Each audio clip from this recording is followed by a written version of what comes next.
Yoi, halo guys, balik lagi bareng Goda di channel Kepoin Hewan.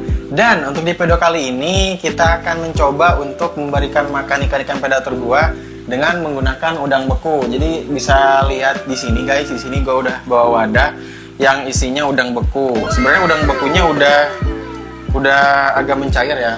Jadi mungkin sebelum kita nanti ngasih makan, gua akan cerita dulu mungkin ya.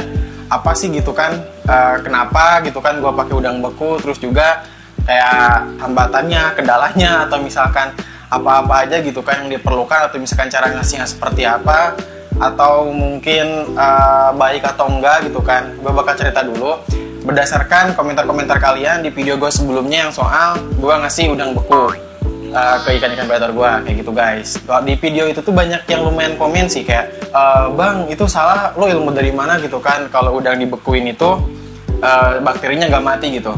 Itu bener banget, gue setuju. Mungkin waktu di video itu gue salah ngebahas ya, gue salah ngejelasin. Waktu itu mungkin gue salah gitu kan, gue akuin gue salah, cuman ya emang bener juga sih nggak mati, cuman dia tuh kayak istirahat, dorman gitu.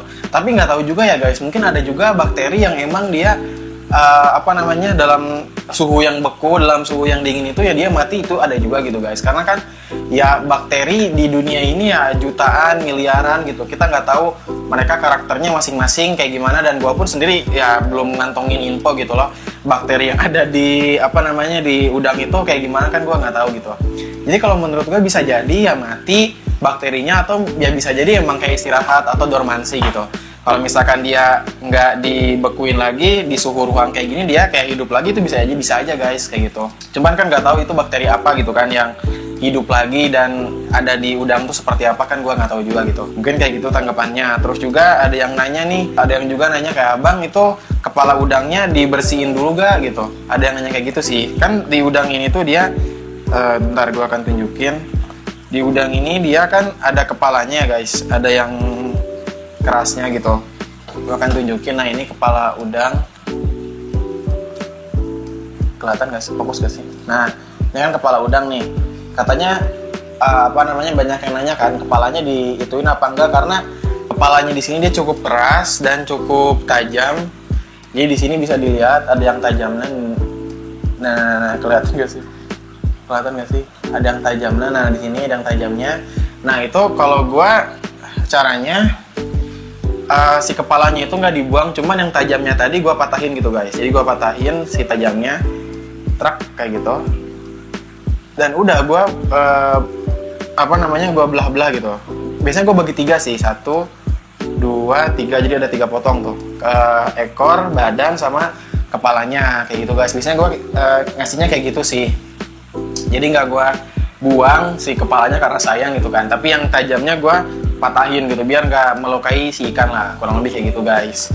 Terus juga ada yang nanya kemarin tuh, bang itu setelah dibekuin lu cuci dulu gak si udangnya? Kalau gua sih enggak ya, cuman gua towing dulu ya. Towing itu artinya kayak dicairin lah. Jadi setelah dibekuin diambil dari kulkas gitu kan diambil dari kulkas kondisinya beku kan, keras. Nah itu gua diemin dulu sih sekitaran ya 10-15 menit sampai agak mencair si udangnya. Tapi sebenarnya kalaupun dalam keadaan beku dikasih, suka aja ada yang mau sih, suka ada aja gitu yang mau makan gitu. Tapi ya baiknya dicairin dulu lah biar dia nggak terlalu keras lah buat si ikan. Karena kejadian kalau di kakak gua itu ketika dia ngasih udang beku dan si ikannya makan, dia kayak ibaratnya kedinginan, keras apa gimana gitu kan, si udangnya kerasa beku banget.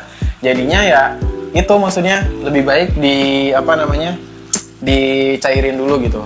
Dan waktu itu ikan-ikan kakak gue tuh gak mau makan lagi udang gitu, karena ya kakak gue ngasihnya waktu itu udang yang beku, udah yang keras gitu buat ikan-ikannya, kurang lebih kayak gitu guys. Mungkin itu sih 3 hal tadi yang pengen gue bahas. Yang pertama tadi ya bakteri atau mikroba misalkan di udang ini bisa jadi nggak mati, cuman dia bisa jadi istirahat atau bisa juga mati gitu kan. Karena kita, kalau gue sendiri nggak tahu ya bakteri yang ada di di udang itu ada bakteri apa, karakternya seperti apa, karena nggak ada uji mikroskopis atau seperti apa kan, gue nggak bisa ngelakuin itu. Terus juga untuk tadi cara gue ngasihnya itu nggak dibuang kepalanya, tapi yang tajamnya itu gue patahin, kurang lebih kayak gitu guys. Dan yang ketiga tadi caranya itu nggak dicuci dulu ya guys. Jadi maksudnya ya tunggu cair aja gitu. Tapi biasanya emang ada airnya sih. Tapi terserah sih mau dicuci apa enggak. Tapi karena gue ya malas mungkin, kayak gitu ya, nggak ada pengaruhnya juga sih, karena ya air ini ya air dari udangnya gitu guys, kurang lebih kayak gitu guys. Mungkin kita akan coba ngasih ya ke ikan gua. Kelihatan nggak sih? Kita akan coba ngasih. Sebenarnya kalau di sini itu dia semuanya udah mau makan udang itu ya, mau makan udang beku ya. Dan di sini tuh kalau gue harapannya sih yang mau makan itu adalah si mono yang kecil sama si peacock bass azul yang kecil gitu. Karena dia belum mau makan pelet sih. Jadinya ya dia bakalan beda sih porsi makannya sama yang lain, karena yang lain itu udah mau makan pelet, kurang lebih kayak gitu guys. Sama si TSN mungkin ya, TSN juga belum mau makan pelet. Jadinya ya harus mau makan udang beku sih. Kalau dimakan semuanya sama Oscar sama peacock bass, si udangnya ya kasihan juga gitu loh.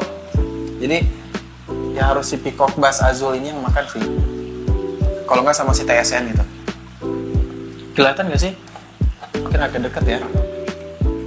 Nah, kurang lebih kayak gini guys kondisinya kalau gue ngasih makan.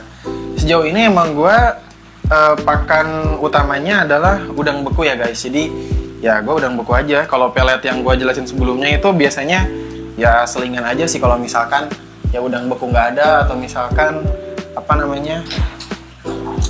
gue lagi males ngambil karena ini di warung ibu gue di depan, biasanya ada kulkas itu. Kalau di rumah gue nggak ada kulkas, jadinya agak ribet gitulah kalau misalkan mau ngasih mau ngasih udang beku gitu.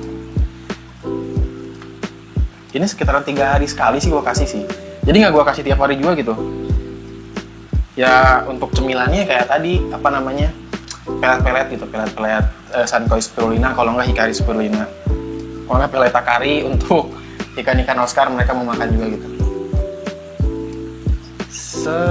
Kelihatan nggak sih? Kebanyakan Oscar sih.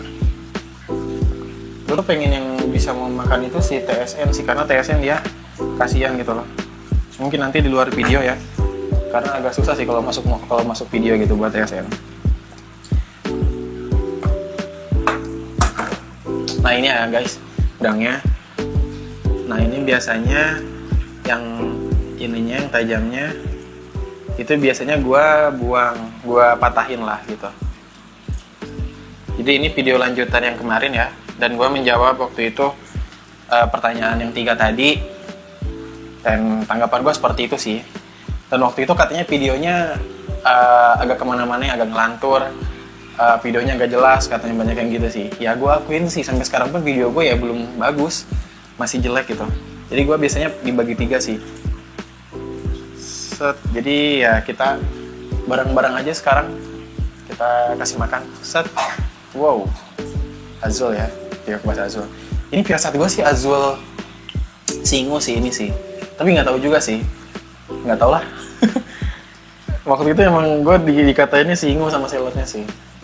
Yang ini nih peacock bass yang kecil nih, sama mono nih. Nah itu yang mono yang makan ya. Nah itu belum makan pelet ya, jadinya agak khawatir gitu loh. Harus kebagian makan udang gitu. Sama si azul nih yang kecil nih, ini kelihatan nggak sih?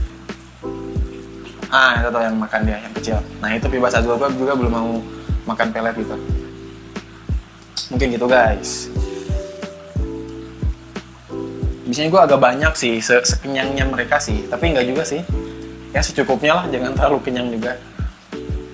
Karena peacock bass, ikan-ikan predator, ya peacock bass, Oscar, mereka itu emang kayak nggak pernah mau kenyang lah gitu. Ya selalu lapar gitu, nggak tahu gue juga.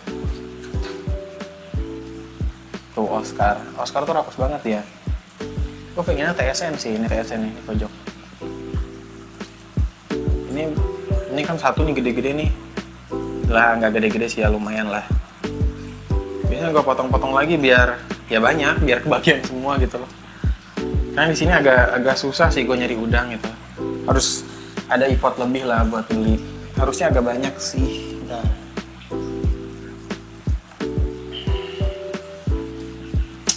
Jadi kayak gitu guys, kalau kondisi gue ngasih makan udang. Kalau caranya sering-sering gue bahas ya, cara bagaimana mengajarkan peacock bass mau makan udang. Sebenarnya di sini yang susah tuh yang peacock bass aja sih waktu itu. Emang pas gue pertama ngasih udang beku aja, maksudnya yang lain tuh udah pada mau gitu. Piyok bas doang yang kayak mereka tuh belum langsung mau makan gitu. Awalnya mereka tuh mau udang hidup aja, tapi udang beku gak mau gitu. Tapi lama kelamaan karena yang lainnya juga makan, ya Oscar gitu kan, Palmas, ya, ikan-ikan lele-lelean gitu kan, mereka mau makan, ya mereka jadi ikut makan sih. Ikan teacher dan dipuasakan sih. Jadi mereka tuh tahan makan selama 5 harian ngelihat ikan-ikan lain doang makan udang gitu, karena dia sendiri gak makan gitu. Ya akhirnya mereka mau nyoba sih. Dan akhirnya mereka suka gitu loh, lahap kayak gitu. Pengennya ngasih ke dimakan ya. Nah, dimakan. Kelihatan gak sih? Gak kelihatan ya. Makan sih si TSN. Nah, biasanya kalau kekurangan dari udang beku dibanding udang hidup ya. Kalau udang hidup itu biasanya ya nggak ganggu kejernihan dari si air gitu. Tapi kalau misalkan udang beku biasanya dia agak keruh loh. Karena emang ya bekas ngebeku gini biasanya kotor sih si udang itu kalau bekas-bekas beku gitu. Jadinya ya bakalan agak kotor sih setelah ngasih makan gitu guys. Kayak misalkan lele sih, nah lele itu gue berhentiin, gue nggak kasih lagi mereka lele potong. Kalau lele kecil-kecil mungkin gue masih kasih ya, karena nggak nyebabin kotor. Tapi kalau misalkan lele potong beku itu guys menyebabkan keruh banget, dan dia tuh ada lemaknya gitu sih. Dan gue baru tahu gitu loh. Waktu itu kirain ada jamur atau apa gitu. Dan ternyata bukan, itu lemak dari si lele gitu. Itu sampai mangpat banget, sampai berkerak, itu parah sih. Gue gak berani lagi ngasih lele potong ke mereka gitu. Mungkin kalau skalanya kayak Om Gio Panisoya ini kan skalanya megateng, itu nggak bakal kerasa sih. Tapi kalau skalanya cuma 1 meter tank gue, itu kerasa banget sih lemak dari si lelenya. Jadinya nggak pernah gue kasih lagi sih. Dan itu agak ini ya, kekurangan juga kalau udang beku agak rujit, kalau bahasa Sundanya apa sih? Kayak basah lah gitu, becek lah gitu sih. Kita akan kasih lagi sebelah sini kali ya, si Azul, karena TSN ini udah kebagian. Nah itu mono. Kalau Azul yang gede dia emang udah raku sih, udah mau makan pelet kayak gitu. Mungkin gitu aja video gue soal gue ngasih makan udang, dan mungkin nanggepin dari pertanyaan-pertanyaan kalian di video gue sebelumnya yang cara bagaimana ikan piyok bos mau makan udang beku gitu kan. Mungkin gitu aja. Kalau misalnya ada kekurangan, kesalahan, kekeliruan dari apa yang gue jelasin mohon dimaafkan. Dan ya udah, mungkin coret-coret aja kalau misalkan ada yang pengen disampaikan, opini kalian seperti apa ya, coba sampaikan di kolom komentar. Kurang lebihnya gitu guys. Mungkin ya cukup segitu aja untuk video kali ini. Thanks parah dari kalian yang udah nonton video ini sampai habis. Jangan lupa like, share, komen, dan juga subscribe di channel ini. Stay kepo di channel Kepoin Hewan, kepoin aja. Bye-bye teman-teman.